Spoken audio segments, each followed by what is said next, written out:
Welcome back to Tuesday's Thought. I am Jassett Crooks-McGrowder, and tonight's topic is add prayer and praise to your pain and see purpose.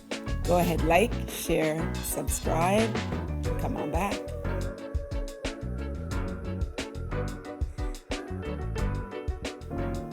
We don't like pain. Generally, people do not like pain, whether it's physical pain, such as, damaged tissues, nerve injuries, broken bones, bruises, muscle strains, infections, chronic pain. We don't like physical pain. We also don't like psychological pain or emotional pain. We don't like psychological or emotional pain, and that's usually pain that is, it's more of a subjective experience, right? Linked to something negative, sadness, anger, psychological suffering, grieving the loss of a loved one, depression, anxiety, stress. And we certainly don't like spiritual pain. That comes in, if you look at it in a more biblical sense, like feeling distress, experiencing doubt, burden, suffering, loneliness, feeling like you're abandoned, despair, all those things, sense of being overwhelmed with life challenges, and those things. We don't like experiencing that. Pain plus prayer and praise can definitely equal purpose for us as Christians. So I was studying for a Sunday school lesson, and when I was reading through it, the lesson was about Paul and Silas. And as I was studying it, I thought about it and I said, wow, pain, these men's pain resulted in them praising God and praying, and we see the purpose. What happened? What was their purpose for being in the situation they were in? So in the book of Acts 16, most of us know the story. We see where Paul and Silas, they were thrown into jail. Why? Well, they were in the city of Philippi, right? And they were going about praying and teaching. And there was a possessed girl, as you know the story, possessed with the spirit of divination. And she was walking behind them. And what she was saying was true. She was saying, these men are the servants of the Most High God, which show unto us the way of salvation. Now, this girl was doing this, and she did it for many days until Paul said enough is enough, and Paul rebuked the spirit out of her. And, when I was thinking about that, here she is telling the truth, but it's not of the right spirit. Here she is, the demonic spirit that was in her was trying to align itself with what Paul and Silas was doing. But as we know, the devil and God, no, there's no alignment there. No alignment at all. And so for many days she's going around, she's saying that these men are men of God and they're showing us the way to salvation.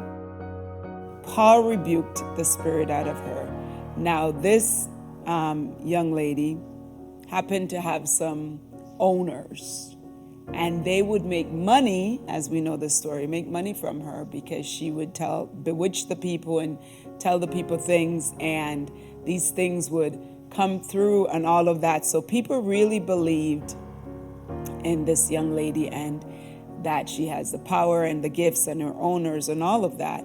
And so when she was no longer able to do this, as you know the story, her owners got very upset because her deliverance from this evil spirit meant they were no longer making money.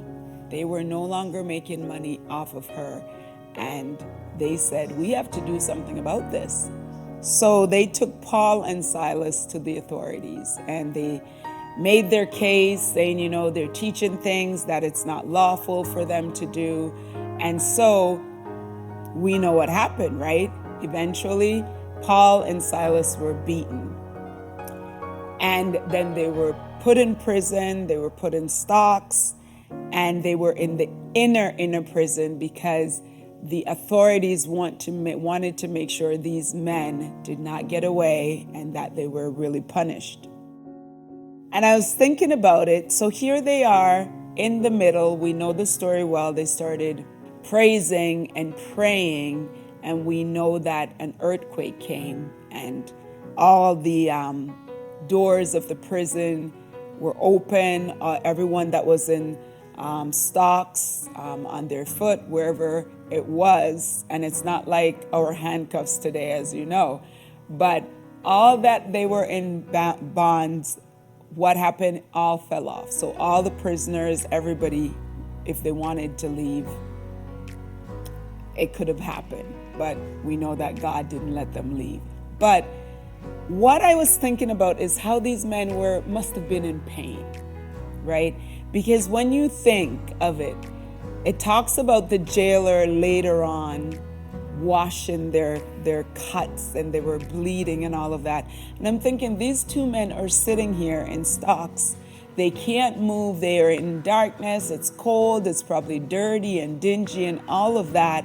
And they decided they couldn't do anything physical to help themselves. So they decided to start praying and start praising.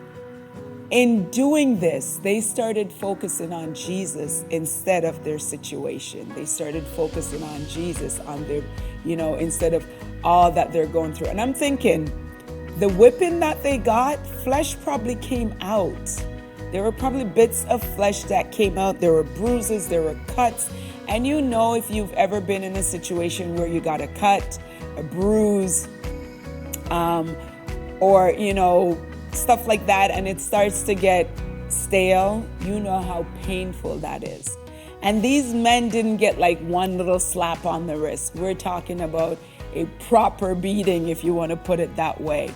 And so here they are, and I was thinking, they were in pain.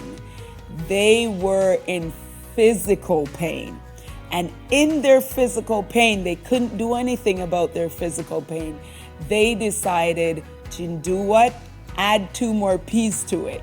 They decided to pray, and they decided to praise. And we see with them praying and praising God, we see how the story came about where the jailer went to Paul. He wanted to kill himself when he realized, wow, all the doors are open, knowing that if all the prisoners were gone, he would be a dead man anyways. And he wanted to kill himself, and Paul cried out. And through that, this man came, bowed before Paul, and asked what he should do to be saved.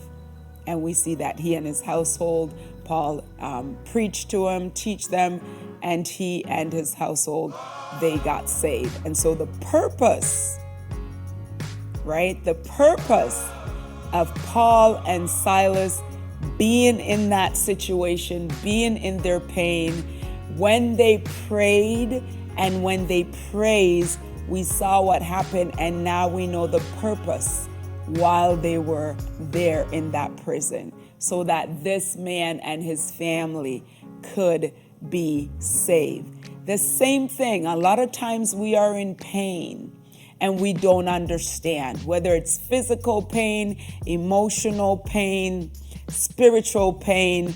We're like, God, why aren't we being healed? Why am I not delivered from this situation? But I'm challenging us to add 2 more P's to the pain. Let's add prayer and let's add praise. So when we're in the physical pain, you might not be able to stand, you might not be able to get out of bed, you might not be able to move a certain limb because you're in so much physical pain. How about if we do like Paul and Silas and we add prayer to it and praise? And you know what? Paul and Silas, they were praying and praising loud enough for the prisoners to hear. that, but we can pray in our minds, we can praise in our mind, and if we add our prayer and our praise to the pain that we're feeling, God will show up and explain what God will show up, and we will see the purpose of our pain. We will see, why am I going through this pain? I praised my way through, I prayed my way through, and look what God showed me. This is what God intended. This is what God wanted me to learn from this pain. It might not be that you're going to witness to someone and they're going to give their life to Christ, but it could be something else where God is saying, if you praise me in your pain, if you worship me in your pain, if you pray in your pain, I will take you on the other side. And when you get on the other side of the pain, the prayer, the praise, you will see my purpose of why you were in your pain in the first place. So remember the 4 P's. Add praise and prayer to your pain, and God will bring you on the other side and show you purpose. God bless you, and we will see you next week.